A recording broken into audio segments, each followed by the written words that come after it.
Regardless if some polls are still showing that David Eby's BC NDP party is leading John Rusted's BC Conservatives, they are extremely vulnerable right now, and just looking at their behavior, you can tell.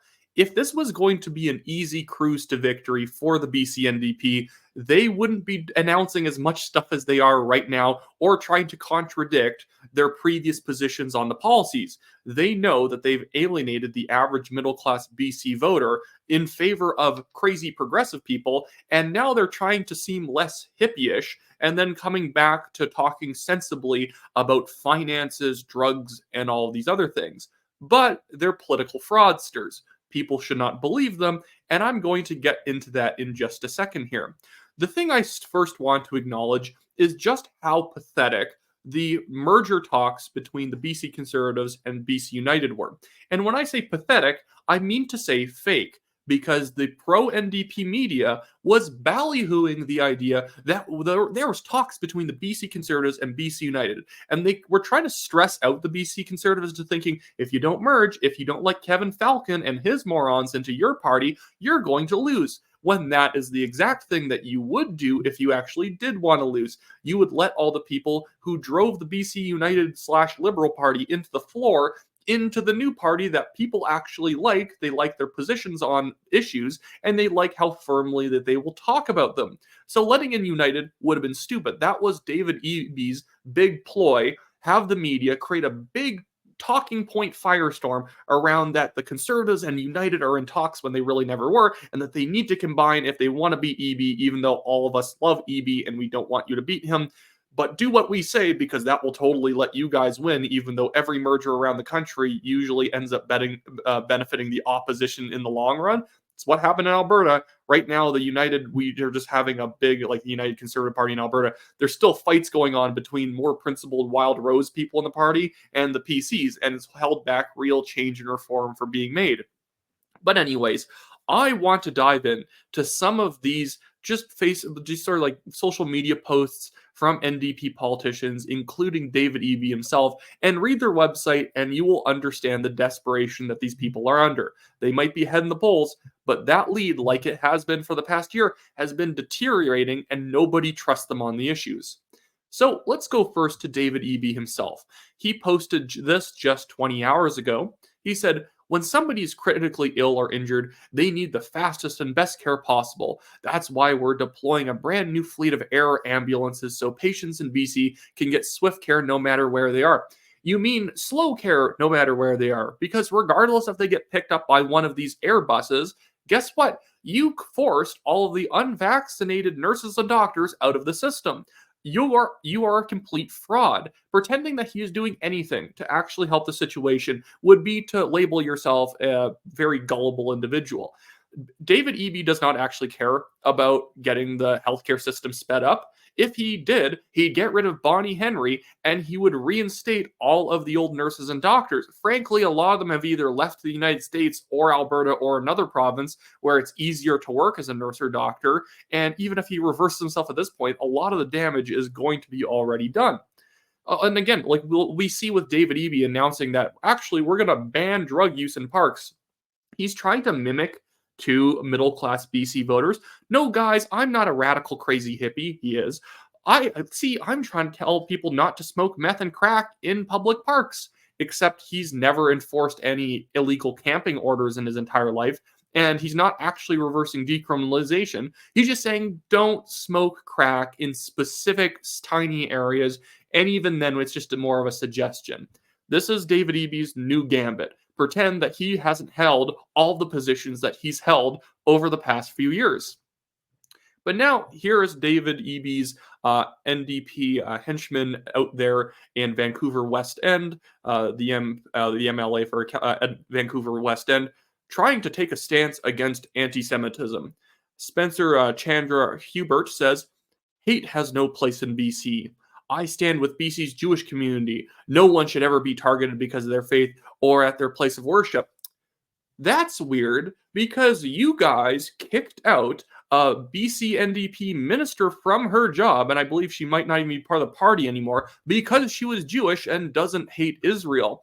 And for somebody to say, well, they only didn't like her because she was a Zionist.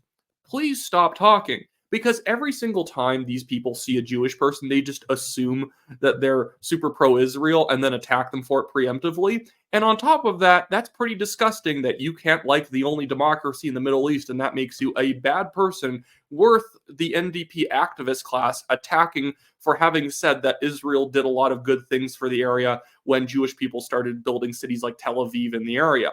These people don't actually care about anti Semitism. They just have to make sounds with their mouths every time a synagogue is firebombed. At the same time, they're not going to actually provide any increased security or do anything to tamp down on the hatred that they're creating by patting the pro Hamas people on the head. It's just been revealed the sorts of things that are being taught in BC schools. People's talking about why the non existence of Israel would be a very good thing. That is being taught in BC public schools as well as universities, and none of these MLAs are going to condemn it. Only BC conservative MLA candidates are condemning it. And I'm going to move on to this next one. It's completely ridiculous because they're now attacking BC conservative candidates for mocking this, like Brian Burgay, who's a great BC conservative candidate out in Vancouver, Langara.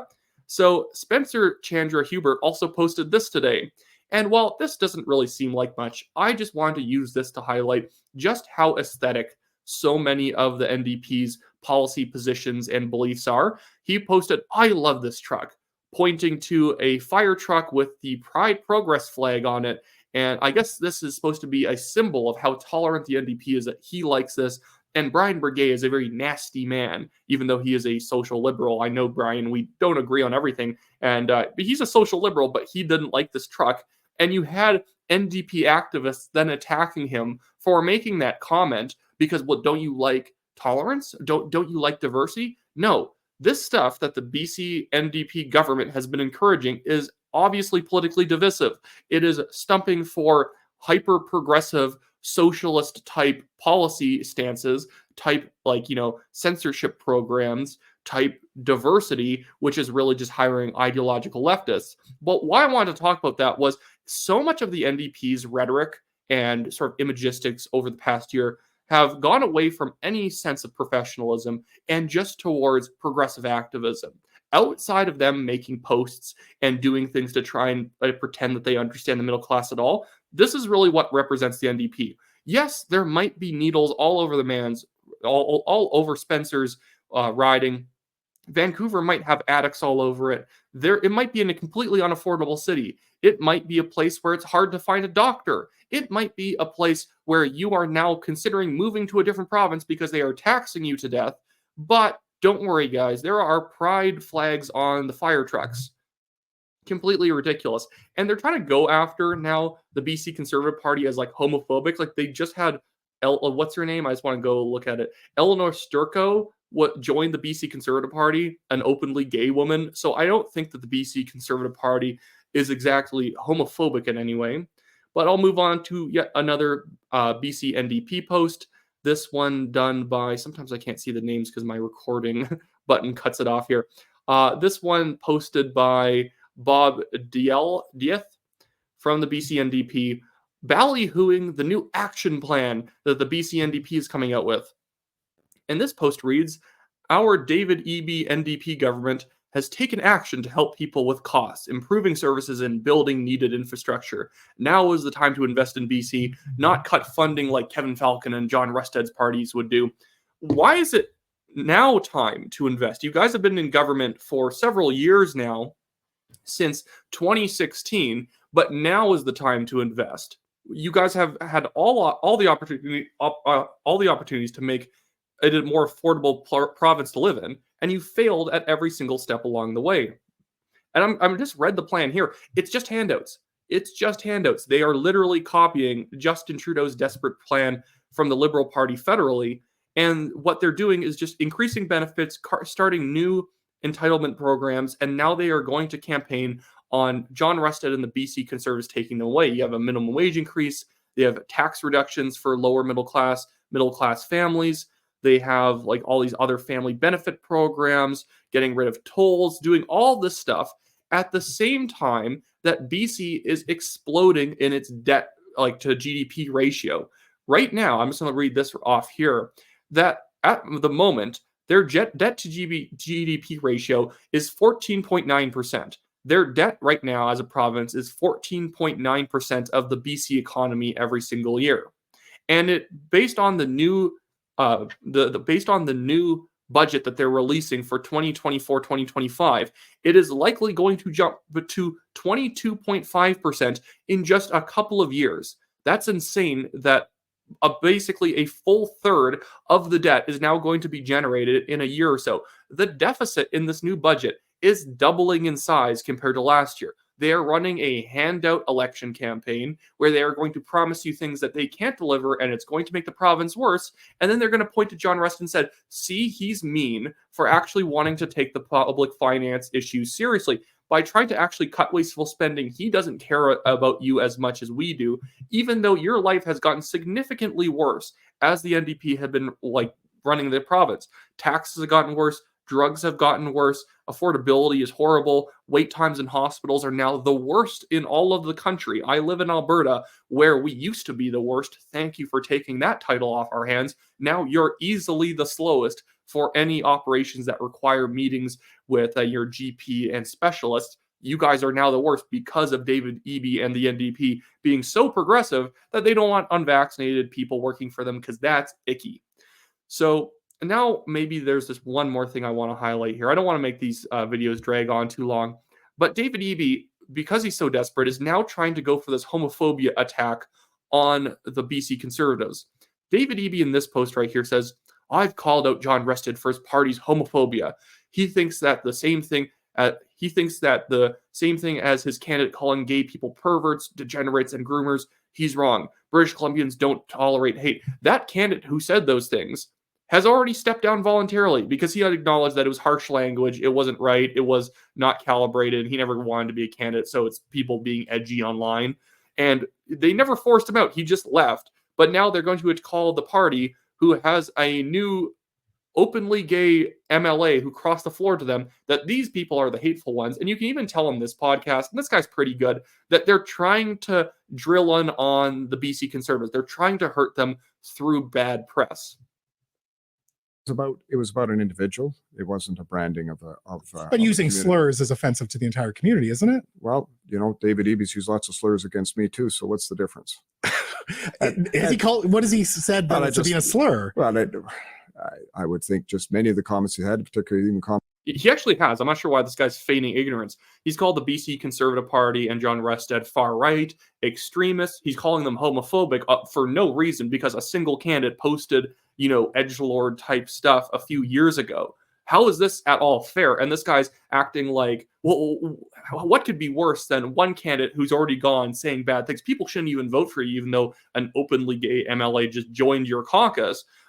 People can't trust you. And I know this guy's somewhat kind of trying to be neutral, but like all of the neutral questions always drill in on things that are completely unfair to bring up about the BC Conservatives. At the same time, the BC NDP is obviously the party of anti-Semitism. They bullied out their own minister for being Jewish and not hating Israel, which seems pretty anti-Semitic to me, maybe. And they've been supporting campus protests taking over campuses for Hamas, to stump for Hamas, and people saying that they hope that the hostages never get released by the terrorist organization. Comments in the House in terms of how he's attacked me, very much following the democratic style in the States. He seems to want to introduce that into British Columbia. But are they derogatory in the same way that calling someone a groomer is? That's that sort of language you'll have to ask somebody else about, not me. But I do look at it from perspective of David Eby's getting personal. Okay. And what's the difference when you're getting personal? What's annoying too about this line of questioning is that obviously you can always find something that's more rude, that's more derogatory, that's worse. Well, David Eby might call you a far-right extremist, but someone once got hit by a car somewhere. It's like, okay, we get it. But what does that have to do with John Rested? It's stupid. If you're not going to ask David Eby the same questions about anti-Semitism, don't do this at all. Frankly, David Eby would probably never even show up onto a show like this, even though it'd be pretty friendly to him. I know the guy running it's kind of like a soft progressive conservative, but David Eby would never show up to the show, even if the questions were nice, because he can't present himself in front of the media properly. Every time he opens his mouth, just comes off more like an incompetent radical hippie. He was never elected. He was just appointed effectively as the new premier because they had a fake NDP leadership race where they told nobody to run against David, and he got acclaimed, even though the guy probably could never actually win a straight-up race in a toss-up riding. He has to be in the safest of safe ridings out in Vancouver Point Grey, and then was just handed the nomination to be leader and then premier of the province. And so far has proven himself to be not more than an academic political hack. When I say academic political hack, I mean he likes the theory of policy, but even when the negative consequences of his own policies are right in front of his own face, he doesn't care because, hey, on paper, this study says that actually if we just double the amount of safe injection sites, everything will suddenly get better.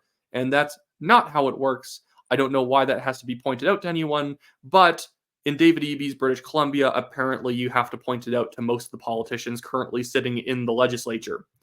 Anyways, that should be it for me today, guys. I urge you, if you live in BC, please donate to the BC Conservative Party. I'm putting a link for that in the description below. They do not pay me to get the money or anything. I do not get a cut of anything. I'm just helping them because I want BC to actually have a sane government, because that will help the rest of the country be more sane in general. And then if you don't live in BC, you can donate to my personal legal fund. It's in the description below, the Give, Send, Go link below. We have a billionaire developer suing us for no reason. He's trying to sue us for defamation, and after more than 2.5 years, he hasn't even provided a shred of evidence to prove that whatever we said was wrong, defamatory, malicious, or anything. He is just simply trying to bully us because he assumed he could get a fake apology out of us by throwing legal paperwork at myself, who was a 22-year-old at the time that I had to start fighting back on this one.